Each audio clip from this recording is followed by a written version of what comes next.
María Alexandrina von Wetzera, más conocida como Mary Wetzera o la baronesa Wetzera, pudo haber pasado desapercibida en la historia del Imperio Austrohúngaro, como tantas otras baronesas, condesas o duquesas de su tiempo, si no fuera por un único y trágico detalle. Fue hallada muerta junto al único hijo varón del emperador Francisco José y de la célebre emperatriz Sisi, el heredero del Imperio Austrohúngaro, el archiduque Rodolfo. Hacía apenas 3 meses que eran amantes. Mary murió en circunstancias misteriosas, en el año 1889, con solo 17 años, en el episodio que pasaría a la historia como el incidente de Mayerling, cuyas causas jamás se esclarecieron por completo, al menos de forma irrefutable. Aún hoy se debate si se trató de un suicidio pactado entre los amantes o de un asesinato cuidadosamente encubierto. Hoy hablaremos sobre lo que se sabe de la breve vida de Mary Wetzera, cómo conoció al archiduque Rodolfo y cuáles son las teorías que surgieron para intentar explicar esta tragedia que más de un siglo después continúa siendo un profundo misterio. Y si quieres conocer más a fondo la vida de Rodolfo de Habsburgo, el príncipe heredero y otro de los protagonistas del incidente de Mayerling, puedes ver el video que tenemos sobre él aquí en el canal. Si acabas de llegar, bienvenido. Suscríbete si te apasionan las grandes historias del pasado. Y ahora sí, sin más preámbulos, comencemos con el video de hoy. Mary Wetzera, la amante del príncipe y el misterio de Mayerling. Antes de hablar de Mary, es importante retroceder un poco y conocer los hechos que ocurrieron antes de su nacimiento, especialmente los relacionados con su madre, Helena Baltasi. Helena era hija de un banquero griego y fue considerada la mujer más rica de Constantinopla, cuando en 1864 se casó con el barón Albin Johannes von Wetzera, un diplomático austríaco.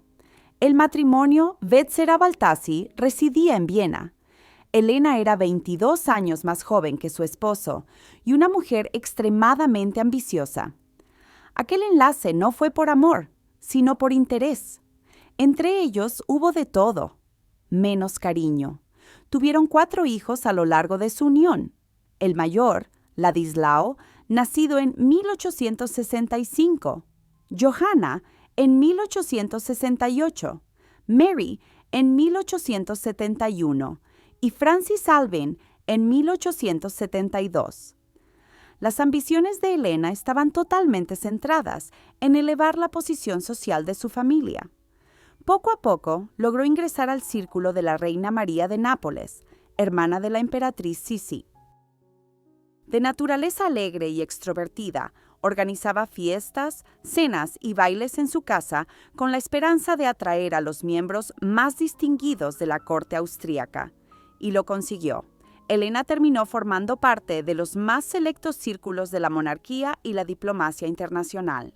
Fue entonces cuando alcanzó la cumbre de su ascenso e inició un romance con nada menos que el emperador Francisco José.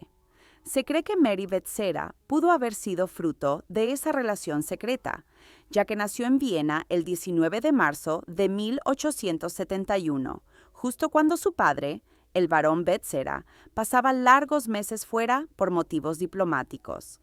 Durante casi 10 meses no puso un pie en Viena, y aún así, por razones que nunca quedaron claras, reconoció oficialmente a la niña como su hija, sin plantear objeción alguna, aunque él y muchos otros sabían que era ilegítima.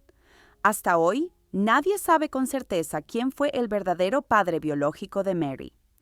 Durante su infancia fue educada por tutores privados y más tarde ingresó en una institución para señoritas de la nobleza, donde aprendió todo lo necesario para desenvolverse en la alta sociedad: francés, música, dibujo, danza y labores artísticas.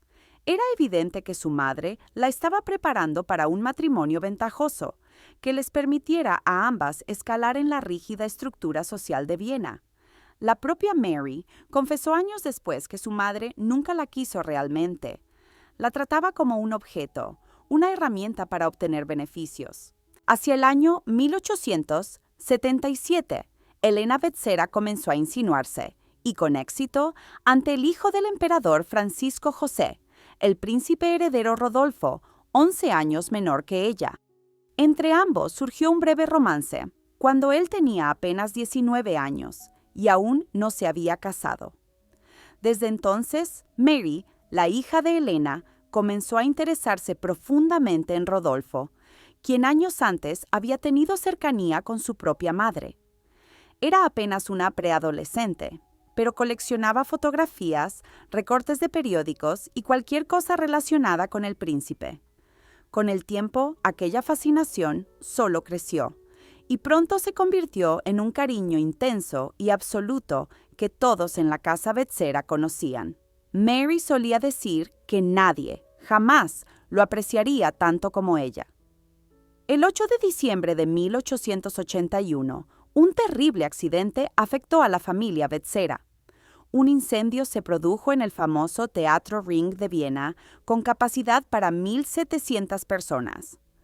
Oficialmente, se reportaron 386 personas afectadas, aunque los registros de la época indican que al menos 700 se vieron impactadas aquella noche.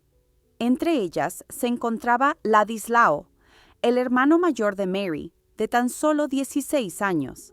La condesa Mary Larich, sobrina favorita de la emperatriz Sisi y prima de Rodolfo, mantenía en ese tiempo una relación cercana con el tío de Mary, Enrique Baltazzi, hermano de Elena. Gracias a esa relación, la condesa comenzó a frecuentar la casa de los Vetsera y entabló una estrecha amistad con la joven Mary. Durante el invierno de 1887, la familia Vetsera viajó a El Cairo, ya que el barón Albin Vetsera se encontraba gravemente enfermo. Fue durante ese viaje cuando, a los 62 años, el padre de Mary falleció. La familia regresó a Viena y poco después, hacia noviembre de 1888, Mary fue finalmente presentada ante su adorado príncipe Rodolfo. La presentación ocurrió en un hipódromo, gracias a la intermediación de su prima Mary Larich, y la atracción entre ambos fue inmediata. Ella tenía 17 años, él 30. Cuando la familia Vetsera descubrió el romance, la reacción fue de absoluta indignación. Su hermana Hannah la llamó insensata y su madre estalló de furia, acusándola de poner en riesgo y quizá condenar la reputación y el futuro de toda la familia. Elena sabía muy bien lo que implicaba estar involucrada con el príncipe.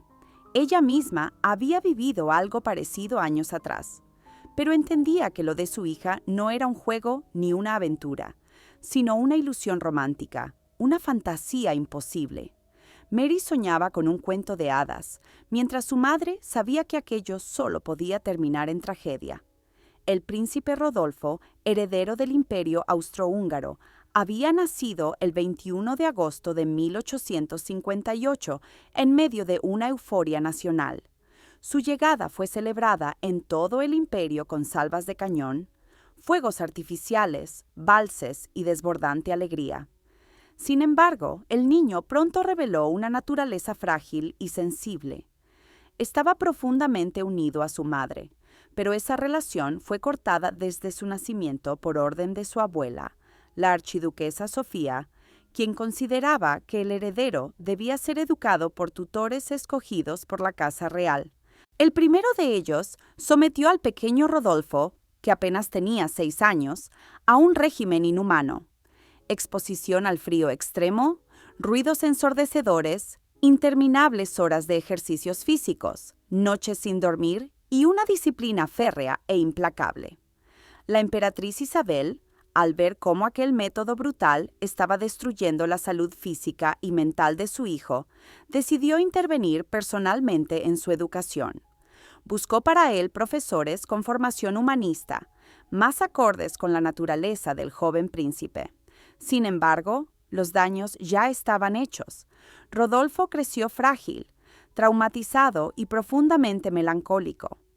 De adulto, se refugió en la vida bohemia y en amores efímeros. Viena, con su ambiente de teatros, cafés y fiestas nocturnas, era el escenario perfecto para ese estilo de vida. Por razones de Estado, Rodolfo fue obligado a casarse con la princesa Estefanía de Bélgica. Los jóvenes apenas se conocían, y con el tiempo el amor nunca llegó a surgir. De esa unión nació una única hija, Isabel, pero el matrimonio fue un fracaso. Rodolfo contagió a su esposa con una enfermedad venérea y el agresivo tratamiento con mercurio que recibió la princesa la dejó estéril. Ella jamás podría darle al imperio un nuevo heredero, y eso agravó aún más los conflictos y discusiones que Rodolfo mantenía con su padre. El príncipe defendía ideales liberales, que expresaba en artículos publicados bajo seudónimo en una revista opositora al emperador. Se identificaba mucho más con su madre, la emperatriz Isabel, sobre todo en su amor por el pueblo y la cultura húngara. El emperador, en cambio, lo vigilaba constantemente mediante el servicio secreto de la corte. Rodolfo llevaba una vida turbulenta, con múltiples amantes, entre ellas su favorita, la bailarina húngara Mitzi Kaspar, con quien mantenía una relación desde hacía años. En una ocasión, Mitzi denunció ante la policía que Rodolfo, en un arranque de profunda melancolía, le había propuesto que se suicidaran juntos. Ella, horrorizada, rechazó la idea de inmediato, pero las autoridades ignoraron su advertencia. Se cree que durante 3 meses, Rodolfo y Mary Becerra lograron verse en secreto unas 20 veces, con la ayuda de su prima, la condesa Mary Larish. Mary, completamente enamorada, vivía aquel romance como un sueño. El 13 de enero de 1889, escribió una nota a su institutriz donde confesaba: «Estuve con él anoche, de 7 a 9. Perdimos la cabeza. Ahora nos pertenecemos por completo». Ese mismo día, Rodolfo le regaló un anillo con una inscripción grabada: «Unidos por amor hasta la muerte». Poco después, el príncipe envió una carta a la Santa Sede solicitando la anulación de su matrimonio con la princesa Estefanía de Bélgica, petición que, como era de esperarse, fue rechazada. El Vaticano informó de inmediato al emperador sobre las intenciones de su hijo, y Francisco José lo mandó llamar para una conversación privada el 26 de enero de 1889. Aquel encuentro fue tenso y lleno de reproches. Se dice que el emperador le gritó que no era un buen hijo, por mantener contacto con los liberales húngaros, que no era un buen esposo ni un buen padre, por humillar a la familia paseándose por Viena con una baronesa de baja nobleza, y que tampoco era un buen católico, por atreverse a solicitar el divorcio ante la Santa Sede. Finalmente, le dijo que no era digno de sucederle en el trono y le ordenó terminar de inmediato aquella relación escandalosa, pero Rodolfo se negó rotundamente. Al día siguiente, el 27 de enero, el príncipe se reunió con su prima Mary Larish y juntos planearon el supuesto desaparecimiento de Mary Becerra. Esa misma noche, Rodolfo asistió, junto a la princesa Estefanía, a la recepción por el cumpleaños del Kaiser Guillermo II en la embajada alemana. Aquella sería la última vez que el príncipe heredero sería visto con vida en público. El 28 de enero, la condesa Larish acudió a casa de los Becerra para recoger a Mary. Le dijo a Helena Baltazzi que ambas saldrían de compras. El cochero de confianza de Rodolfo las esperaba junto a la iglesia de San Agustín, cerca del palacio de Hofburg. La condesa acompañó a Mary hasta la carroza, se despidió de ella y luego inventó una historia: que Mary había desaparecido frente a la tienda de los hermanos Rodek. De inmediato avisó a Helena Baltazzi de la supuesta desaparición de su hija y poco después informó personalmente al jefe de policía. Mientras tanto, Rodolfo se reunió con su cochero y con Mary y partieron hacia Mayerling, una pequeña localidad en el bosque vienés donde el príncipe tenía su pabellón de caza. Rodolfo también había invitado a 2 amigos, el conde Hoyos y su cuñado, Felipe de Sajonia-Coburgo-Kohari, para pasar unos días de cacería. Ambos llegaron la mañana del 29 de enero, sin imaginar que Mary Becerra se encontraba allí, oculta en otra habitación. Pasaron un tiempo conversando con Rodolfo, pero notaron que el príncipe estaba distraído, distante, inquieto. Poco después fingió un resfriado para retirarse al pabellón. Esa noche cenaron juntos, y más tarde su cuñado regresó a Viena, prometiendo volver a Mayerling a la mañana siguiente. El conde Hoyos se quedó. Aquella noche, Rodolfo pidió a su ayudante, Johann Loschek, que cerrara todas las ventanas que daban a la carretera, para dar la impresión de que no había nadie dentro del pabellón. Luego le ordenó que lo despertara a las 8 de la mañana para preparar la cacería del día siguiente. Finalmente, se fue a dormir junto a Mary. Según el testimonio del ayudante del príncipe, llamó a la puerta de Rodolfo a las 8 en punto de la mañana siguiente, pero no obtuvo respuesta. Preocupado, avisó al conde Hoyos, diciéndole que el príncipe no abría la puerta. Fue entonces cuando el conde supo que Mary estaba en el pabellón. En ese instante apareció su cuñado, Felipe, que acababa de regresar de Viena. Los tres hombres decidieron forzar la entrada. Loschek rompió la puerta con un hacha. La habitación estaba a oscuras. Rodolfo se hallaba sentado, inmóvil, junto a la cama, inclinado hacia adelante, con sangre brotándole de la boca. En la mesa de noche había un vaso. Sobre la cama yacía el cuerpo desnudo de Mary Becerra. Estaba pálida, fría y ya completamente rígida. Loschek sugirió que el príncipe había sido envenenado, lo que a veces puede provocar ese tipo de hemorragia súbita e intensa. Esa versión equivocada, de que había ocurrido un envenenamiento y que la baronesa había matado a Rodolfo antes de suicidarse, persistió durante algún tiempo. El conde Hoyos no vio los cuerpos de cerca, pero partió rápidamente hacia Viena. Buscó al ayudante del emperador y le pidió que transmitiera la terrible noticia al soberano. Sin embargo, el asfixiante protocolo que regía cada paso en Hofburg prevaleció incluso en ese momento. El ayudante del emperador, que también era conde, protestó alegando que solo la emperatriz podía comunicarle una noticia tan catastrófica a su esposo. Entonces, recurrieron al barón Nobska, ayudante de la emperatriz, para que se encargara de la tarea de darle la trágica noticia. Pero él prefirió primero hablar con la condesa Ida von Ferenczy, dama de compañía favorita de Sisi, para decidir cómo debía informarse a su majestad.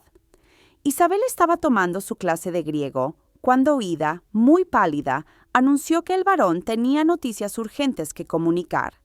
La emperatriz respondió que debía esperar y regresar más tarde, pero la condesa insistió. El varón debía ser recibido de inmediato, pues traía noticias graves sobre el príncipe heredero.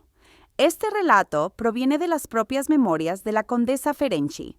Según ella, cuando volvió a entrar en la sala, encontró a la emperatriz completamente abatida, llorando sin consuelo. En ese momento, el emperador llegó a los aposentos de su esposa, pero tuvo que esperar afuera junto al varón, que hacía visibles esfuerzos por mantener la compostura. Finalmente, Isabel le dio la noticia a su marido en privado. Él salió de la estancia devastado. Inmediatamente, el emperador ordenó a los servicios de seguridad nacional que aislaran el pabellón de caza y toda la zona circundante. El cuerpo de Mary Becerra fue enterrado lo más pronto posible, sin investigación y en el más absoluto secreto. La familia imperial, la corte y, al parecer, incluso la madre de Mary, creyeron la versión del envenenamiento. A las 6 de la mañana del día 31, el doctor Wiederhofer, jefe del equipo que realizó la autopsia del príncipe, envió al emperador un informe con la supuesta versión oficial de los hechos. Ese mismo día se publicó el siguiente comunicado. Su Alteza Imperial y Real, el príncipe heredero archiduque Rodolfo, falleció ayer en su residencia de casa de Mayerling, cerca de Baden, debido a la rotura de un aneurisma en el corazón. Pero la noticia ya se había esparcido. Todos hablaban del envenenamiento y ahora surgía una versión oficial completamente distinta. Inmediatamente comenzó a sospecharse que la amante de Rodolfo estaba implicada en su muerte. y la prensa empezó a preguntar: ¿dónde está el informe oficial de esa autopsia? Periodistas y corresponsales extranjeros se dirigieron de inmediato a Majorling. La primera versión, aquella del supuesto ataque cardíaco, fue rápidamente abandonada. Era insostenible. Entonces, el palacio decidió anunciar que, encontrándose el archiduque mentalmente perturbado y al no poder continuar junto a su amada, había hecho un pacto suicida con ella. Rodolfo habría disparado contra la baronesa y luego se habría quitado la vida. La policía cerró la investigación con sorprendente rapidez, obedeciendo los deseos del emperador. Francisco José hizo todo lo posible para obtener la autorización de la Iglesia, de modo que Rodolfo pudiera ser enterrado en la cripta imperial. Algo que, en principio, sería imposible. El archiduque había cometido asesinato y suicidio. Sin embargo, se consiguió una dispensa especial del Vaticano que declaró que Rodolfo se hallaba en estado de desequilibrio mental, lo que permitió su sepultura en la iglesia de los Capuchinos, en Viena, junto a otros 137 Habsburgo. Mientras Rodolfo era enterrado con todos los honores y la pompa de la corte, Mary, vestida a toda prisa, fue sacada clandestinamente del pabellón por 2 de sus tíos. Tuvieron incluso que atarle una vara de madera a la espalda para mantenerla erguida durante el trayecto en carruaje, de modo que pareciera aún con vida. Su cuerpo fue depositado en una sencilla caja de madera, hecha de prisa, y enterrado en un pequeño cementerio junto a una abadía en el distrito de Baden. 3 meses y medio después, el 16 de mayo de 1889, la baronesa Elena Baltazzi abrió la tumba de su hija y la trasladó a otro lugar dentro del mismo cementerio. La caja de madera fue reemplazada por un ataúd de cobre y la familia celebró una discreta ceremonia erigiendo un pequeño monumento. Tras aquel trágico episodio, el apellido Vetsera perdió todo su prestigio. Desde entonces, los miembros de la familia fueron considerados personas no gratas en los círculos aristocráticos y acabaron sumidos en la ruina tras la Primera Guerra Mundial. La condesa Marie Lariche, prima de Rodolfo y sobrina favorita de la emperatriz Isabel, cayó en desgracia por haber ayudado a los amantes en sus encuentros. Su tía la expulsó de la corte austríaca, le retiró todos los favores y la obligó a exiliarse en Baviera. La muerte del príncipe heredero Rodolfo provocó de inmediato una crisis dinástica. Como único hijo varón del emperador Francisco José I, el siguiente en la línea de sucesión del imperio austrohúngaro pasó a ser el archiduque Carlos Luis, hermano del emperador. Pero este renunció a sus derechos en favor de su hijo mayor, el archiduque Francisco Fernando, cuyo asesinato en Sarajevo acabaría desencadenando el estallido de la Primera Guerra Mundial. Sin embargo, ¿qué fue lo que realmente sucedió en aquella habitación en esa fría noche de enero? Es difícil de explicar. A partir de ahora hablaremos de las declaraciones y cartas de despedida de los amantes, encontradas posteriormente, escritos que chocan directamente con las pruebas halladas en la escena del crimen y con los testimonios de quienes estuvieron allí y vieron los cuerpos. Comencemos por las cartas que dejaron. Días antes de su muerte, Rodolfo habría escrito una serie de mensajes de despedida. Veamos algunos fragmentos. Una de ellas, dirigida a su madre, Sisi, decía: «Sé muy bien que no era digno de ser tu hijo». Otra, a su esposa, Estefanía de Bélgica: «Ahora estás libre de mi presencia y de la calamidad que soy». A su ayudante, Johann Loschek, le escribió: «Deseo ser enterrado junto a Mary». Por su parte, Mary Vetsera también escribió a su madre, Helena Baltazzi: «Querida madre, perdóname por lo que he hecho. No pude resistir al amor. Quiero ser enterrada a su lado, en el cementerio de Åland. Soy más feliz en la muerte que en la vida.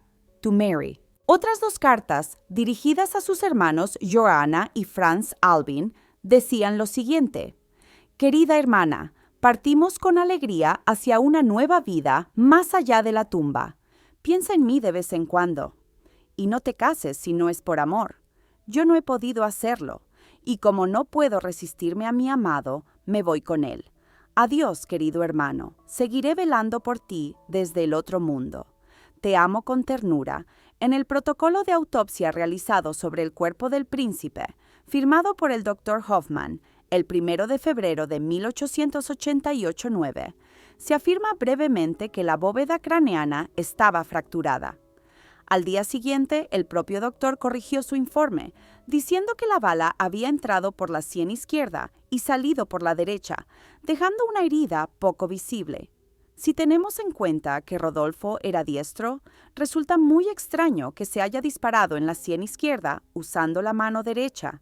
Friedrich Wolf, un carpintero que vivía cerca de Mayerling, relató que su padre, también carpintero, fue llamado 2 días después del incidente para reparar el pabellón de casa.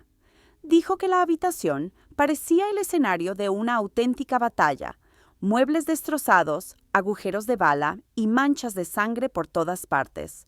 Afirmó incluso que tuvieron que reemplazar por completo el piso de madera. El 4 de febrero, el corresponsal del Le Figaro en Viena aseguró que el proyectil jamás fue encontrado. 2 días después, escribió: definitivamente en Hofburg no quieren decir la verdad. Tuvieron que abandonar la primera versión de muerte natural, en la que nadie creyó jamás. Y ahora se aferran a la teoría del suicidio. Prefieren que se diga que el heredero mató a la baronesa antes de quitarse la vida, a admitir que fue asesinado. Fragmentos de varias cartas de personas cercanas a Rodolfo también contradicen la versión oficial. Algunas de ellas aparecen reunidas en el libro Mayerling, Los hechos detrás de la leyenda, de Fritz Uthmann. Cualquier cosa es mejor que la verdad. Francisco José I, en carta a Leopoldo II de Bélgica. Es realmente tan aterrador que nadie puede hablar de ello. Archiduque Carlos Luis de Austria, en carta a Ludovica de Baviera. Todo es tan terrible que jamás podrá confesarse. Archiduque Luis Víctor de Austria. Es horrible, no puedo decirte nada al respecto. Felipe de Sajonia-Coburgo-Gotha, en carta a su esposa Luisa de Bélgica. Su Alteza Real ha muerto, eso es todo lo que puedo decir. No me pidas más detalles, es demasiado espantoso. He jurado al emperador que jamás pronunciaré una sola palabra sobre lo que vi. Conde Hoyos, en carta al archiduque Juan Salvador de Austria-Toscana. Es absolutamente esencial confirmar y mantener la versión del suicidio. Puede parecer difícil ante los ojos de nuestro pueblo católico ver a una casa como la de los Habsburgo insistiendo en esa versión, pero el suicidio y la perturbación mental eran la única forma de evitar un escándalo aún mayor. No puedo decir más en esta carta. Os contaré los detalles personalmente. Leopoldo II de Bélgica, en carta a su hermano Felipe, conde de Flandes.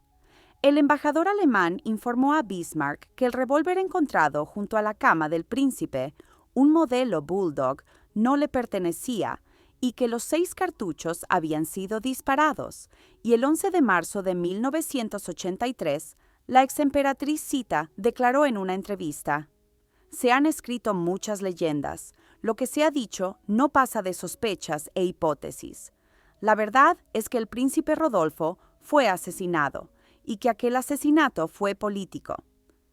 En nuestra familia siempre supimos la verdad, pero el emperador Francisco José I obligó a todos los que conocían el crimen a jurar que jamás dirían una sola palabra.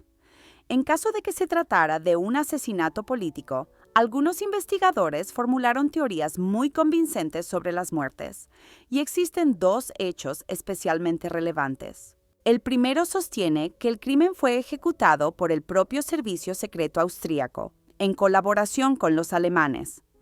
Las ideas liberales del príncipe habían puesto en riesgo la estabilidad del imperio, especialmente si llegaba a suceder a su padre.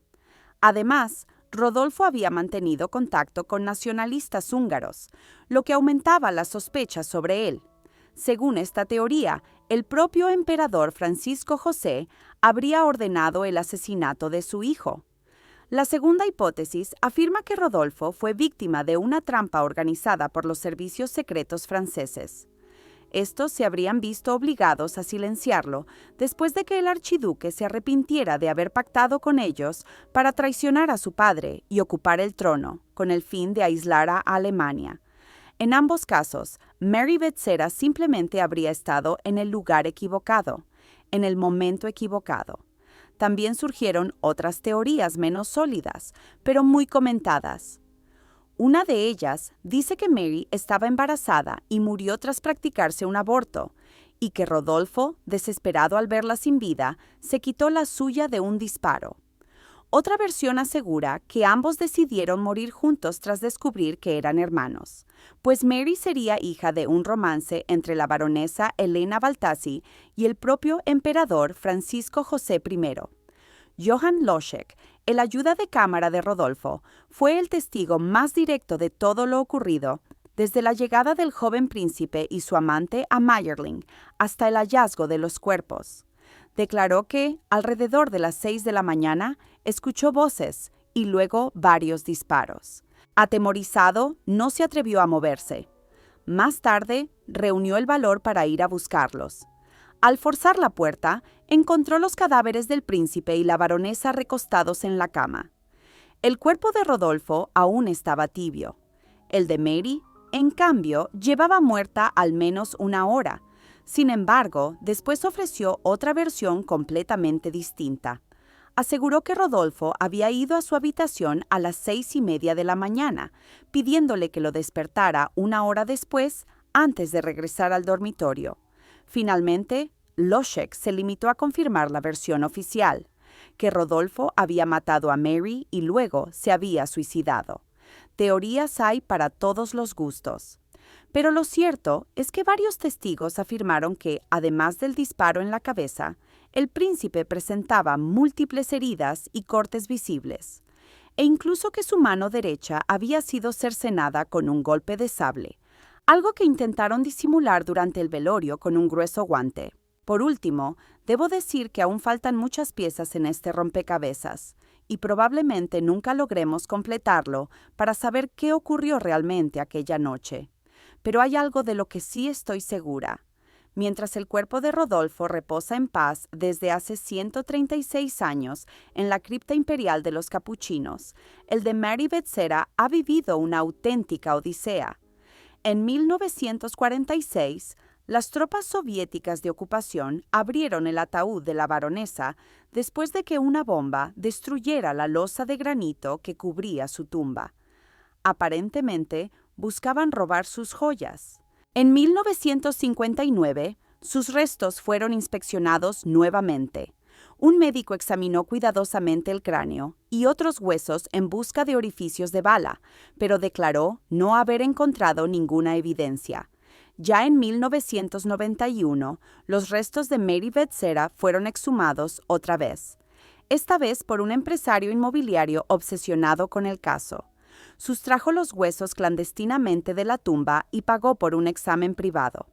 En febrero de 1993, dijo a los peritos que pertenecían a un familiar suyo, muerto hacía unos 100 años, de un disparo en la cabeza, o quizá apuñalado. Los expertos descubrieron una gran zona de fractura en el cráneo, lo que indicaba que la muerte había sido causada por un fuerte golpe, reforzando la teoría de que no fue baleada. Al enterarse de esto, el comerciante intentó vender tanto la historia como el esqueleto de Mary Bethsera. Tras un análisis que confirmó la autenticidad de los restos, fue procesado y condenado a pagar una indemnización a la abadía en concepto de daños. Los restos de Mary Bethsera fueron finalmente enterrados de nuevo en su tumba original en octubre de 1993, esta vez debidamente protegidos y sellados, para que, al fin, pudiera descansar de una vez por todas en su última morada.